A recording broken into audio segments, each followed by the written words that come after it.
Hey everyone, my name is Bill Gagne and I'm here to coach you up on finishing your basement.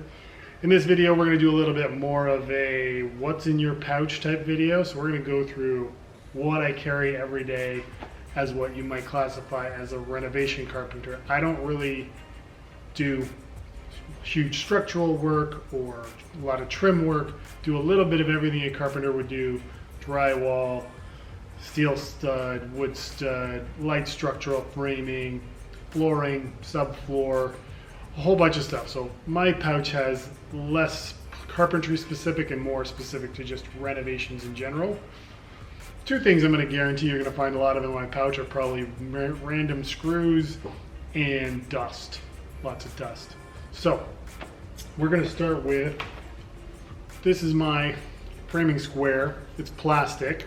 It's plastic because if I drop things, I'm not going to damage the floor or any of that. Sure, it's not the best thing in the world, but I'm 6'4" with shoes on. I bump into things. I got a nice little bump here on my forehead from hitting things, so I'd rather not have the most perfect cut that I can fix than damage a client's floor that I got to replace later on. Next, we're going to have my lug hook for my impact driver. I love this thing. We're going to get to my hammer. It's just a regular Stanley hammer. As you can see, I've been doing drywall lately, a lot of taping. Like I said, I don't do a lot of framing or structural work. It's mainly in basements, light framing for hanging board or back framing. So having a huge stiletto or anything is kind of a waste, as sexy as they are. I don't really need one. The pouch itself is a DeWalt pouch that I got from Reno. I don't even know the brand of it, or the model, sorry.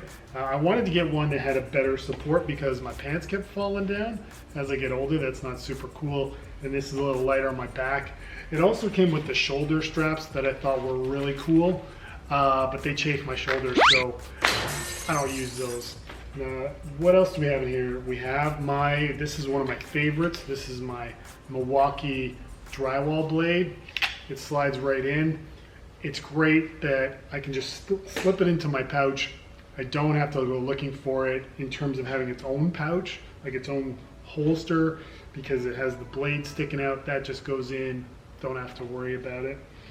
This next one is my cat's paw nail puller. I've always had one of these. They're great to have for getting under things. They're a little more useful than a flat bar, and you can get more leverage with it, and it's a little meatier, so that's why I like it. Let's see what else we got here. I'm still trying to figure out where everything is in this pouch, so I'm always looking for my tape. I haven't figured out which pouch it's going to live in. So as you can see, this is like a $7 tape measure, and the reason I do not spend $30 on a tape measure is years ago I broke my tape, needed to go get a new one, drove to the depot, had my Timbs with me, walk out, I put the tape measure in the coffee cup on top of the truck, and then get in the truck. I take the coffee down, I drive away, and I don't realize that until I get to the site that I've lost the $30 tape measure that I bought. So usually I'll just buy 5 or 6 of these at a go and have them laying around, a couple in my pack out. Now that I have a pack out, the Milwaukee pack out, I don't carry as much on me anymore because this is always with me, and anything I'm missing I just tend to grab. And from there, pencils, always gonna have lots of pencils. Next is Alpha knife. This is probably the most common utility knife that anybody's gonna use. It's a little thicker, costs a little bit more. Unless you're doing flooring or something where you need a dinky little knife, this is what you're gonna use. Whether you're DIY or you're starting out, an Alpha knife is really the best way to go. I've got a multi-bit screwdriver that more than likely does not have all of the bits to it. I have probably lost some of them. So this is hit or miss. Really the two screwdrivers I use the most are Phillips and Robbie, and I've got those already in here. More pencils, pencil. We've got glue that has probably gone bad or frozen and come back again, back to life for doing trim work. We have we've got my miter gauge. I got this, I'm gonna say 12 years ago at Lee Valley. This is great. I never use it enough. I've started using it way more in the last 2 years, and my miters and everything look great. I tend to cope my baseboards in the corners, so that's not an issue, but when we get to outside corners or some of the more tricky angles, like the 22.5 degree or whatever, those aren't always perfect, so having one of these really helps.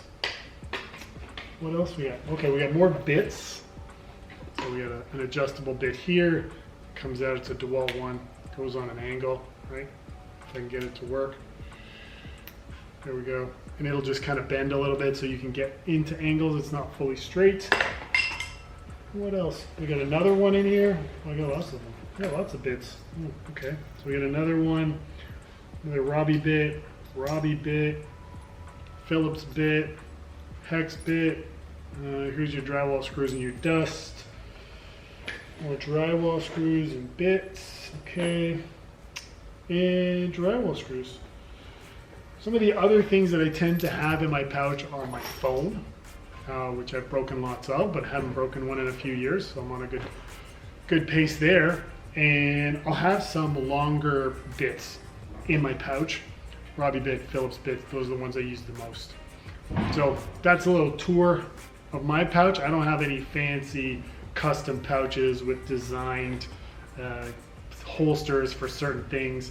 I don't want my pouch or my tape in the front, because if I'm up against the wall or something, I don't want my pouch or my tape to rub against it. I'm not fancy or high maintenance like some other guys out there. Shots fired. But that's what I carry with me every day. I hope that helps. What do you carry every day? What are you working with? Is there something you're interested in that I was using? Leave it down in the comments, and we'll see you on the next one.